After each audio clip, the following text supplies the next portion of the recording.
Please subscribe our channel and press the bell icon for many latest updates. Mufti Syed Zafar Ali Shah. انس رضی اللہ تعالیٰ عنہ روایت کرتے ہیں کہ رسول کائنات صلی اللہ تعالیٰ علیہ وآلہ وسلم نے ارشاد فرمایا، آقا علیہ الصلوۃ والسلام نے ارشاد فرمایا، اللہ تعالیٰ فرماتا ہے مجھے اپنی عزت اور جلال کی قسم کہ میں زمین والوں کو عذاب دینے کا ارادہ کرتا ہوں۔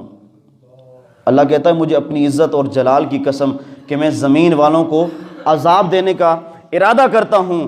میرے آقا فرماتے ہیں، رب فرماتا ہے، اللہ فرماتا ہے پھر میں ان لوگوں کو دیکھتا ہوں جو میرے گھروں کو آباد کیے ہوئے ہیں اور جو میری وجہ سے آپس میں محبت کرتے ہیں اور جو سحری کے وقت اٹھ کر مجھ سے استغفار مانگتے ہیں، مجھ سے بخشش مانگتے ہیں۔ اللہ فرماتا ہے پھر ان لوگوں کی وجہ سے میں اپنے عذاب کو پھیر دیتا ہوں۔